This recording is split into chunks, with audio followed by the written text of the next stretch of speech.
un secret qui vous permettra à toutes et à tous de voir vos invocations exaucées, incha'Allah ta'ala.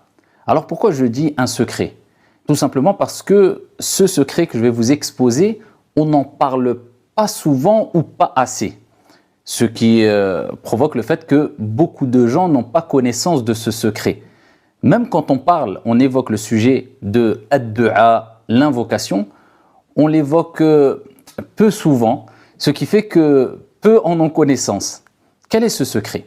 Avant de te donner ce secret et de le partager avec toi, incha'Allah ta'ala, permets-moi de te rappeler que ad-du'a, l'invocation, huwa al-ibada. C'est l'adoration même, comme le prophète sallallahu alayhi wa sallam nous l'a indiqué. C'est-à-dire que le fait d'invoquer Allah, de lever tes mains, de l'invoquer avec sincérité, avec un cœur présent, c'est une ibada. Plus que cela, même une des meilleures ibadas. Pourquoi? Parce qu'elle réunit beaucoup de choses aimées par Allah subhanahu wa ta'ala. Quand tu invoques Allah, tu prouves à Allah subhanahu wa ta'ala, à ton Seigneur le Très-Haut, que tu crois en lui. Que tu frappes à sa porte plutôt que de frapper à une autre porte. Tu rappelles à Allah subhanahu wa ta'ala que tu sais que c'est lui, Ar-Razzaq, le pourvoyeur, c'est lui qui donne, c'est lui qui retient, c'est lui qui guérit, c'est lui qui pardonne, etc. Et Allah aime cela. Jusqu'à ce que le prophète a dit « Man lam yas'alillah yaghdab alayh » Celui qui ne demande pas à Dieu, Dieu le prend mal, Dieu se met en colère. Dieu veut que tu lui demandes. Alors que les gens se lassent quand tu leur demandes beaucoup de choses et que tu réitères tes demandes. Eh bien, Dieu, au contraire, il ne se lasse pas. Et il se met en colère quand tu ne veux plus lui demander. Ça, c'est la miséricorde divine, la miséricorde de notre Seigneur Tabaraka wa Ta'ala. Alors, bien sûr, il y a beaucoup de choses qui sont évoquées quand on parle de l'invocation. C'est mieux d'invoquer avec les ablutions, c'est mieux, mais ce n'est pas une obligation. Il faut invoquer Allah avec un cœur présent, ça c'est impératif. Pas en invoquant Allah et avoir l'esprit qui est au supermarché ou dans tes factures ou je ne sais où. Non, Allah subhanahu wa ta'ala, il veut que tu l'invoques en étant concentré. C'est préférable de se diriger vers la qibla. C'est important d'invoquer Allah en glorifiant ton Seigneur Tabaraka wa Ta'ala, en commençant à glorifier Allah à travers ses noms et ses attributs. Ya Allah, Ya Aziz, Ya Karim, Ya Rahman, Ya Malik. C'est demander de prier sur le prophète alayhi salatu wassalam. C'est une des causes de l'exaucement de l'invocation. Au début et à la fin de ton invocation, tu pries sur le prophète. Tu dis Allahumma salli wa sallim ala Muhammad. Et c'est bon aussi, en introduction de ton invocation aussi, de demander à Allah de te pardonner, car nos péchés sont souvent un obstacle quant à l'exaucement des invocations. Mais je ne parle toujours pas du secret. Quel est ce secret-là? Ce secret-là qui te permettra, incha'Allah, et d'être une des grandes causes de l'exaucement de ton invocation, c'est le suivant. Il se trouve dans un hadith rapporté par Al-Bukhari ou Muslim, rapporté par Abdullah ibn Umar radiyallahu anhu wa an abi.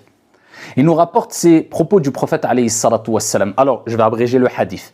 Le prophète alayhi salatu wassalam parle de 3 personnes qui, alors qu'ils étaient en déplacement lors d'une nuit, il faisait nuit, et donc ils sont partis se réfugier dans une grotte. Et alors qu'ils se sont réfugiés dans une grotte, personne autour de cette grotte, seuls, ces 3 personnes, imaginez-vous la scène, voilà qu'un énorme rocher tombe devant la grotte et bouche l'entrée de la grotte. Ils se retrouvent bloqués. Ils peuvent crier, personne ne les entendra. Ils peuvent appeler à l'aide, personne ne les entendra. Mais ils ont compris que seul celui qui entend toutes choses, et celui qui répond à l'appel de l'opprimé, et celui qui ouvre les portes quand tu vois que toutes les portes sont fermées, pouvait leur répondre Allah le Très-Haut subhanahu wa ta'ala. وَإِذَا سَأَلَكَ عِبَادِي عَنِّي فَإِنِّي قَرِيبٌ أُجِيبُ دَعْوَةَ الدَّاعِ إِذَا دَعَانِ. Celui qui a dit dans le Saint-Coran, et lorsque mon serviteur te demande après moi, je suis proche, j'accepte, je réponds à l'invocation de celui qui m'invoque. Ils ont invoqué Allah, mais de quelle manière? Prends ce secret, il est là le secret. Alors le premier a dit, Ya Allah, et il a évoqué une belle action qu'il a faite.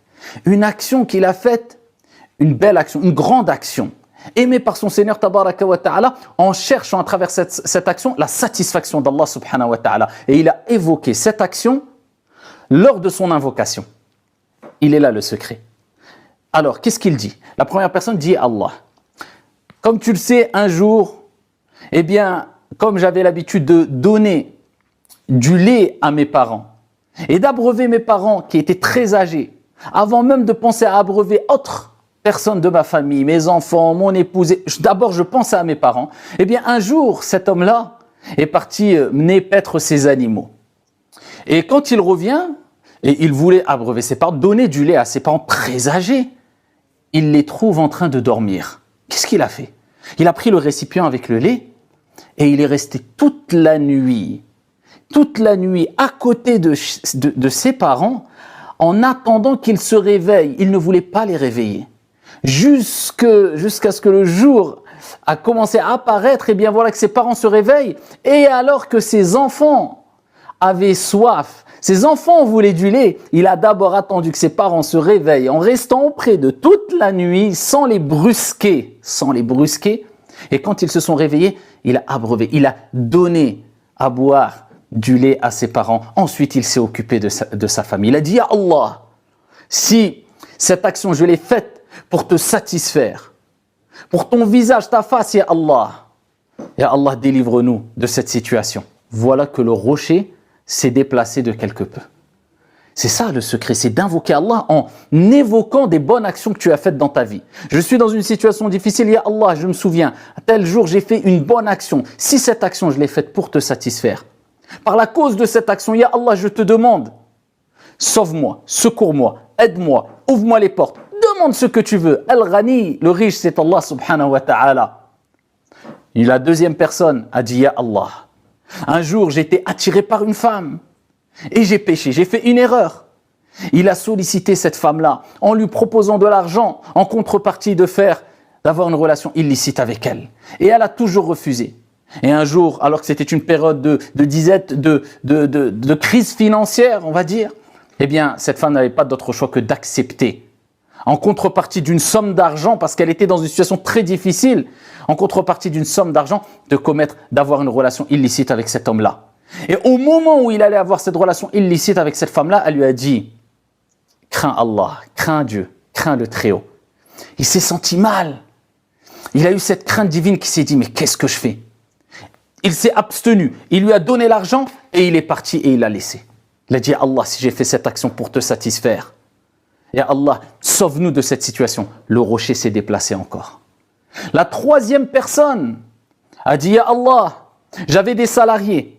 Et un jour, alors que je voulais donner cet argent, récompenser, rétribuer ces salariés pour le travail qu'ils ont fait, eh bien, il manquait un salarié. Donc, il n'a pas réclamé son salaire. Il ne l'a plus vu. Pendant des jours, des semaines, des mois, des années, qu'est-ce qu'il a fait?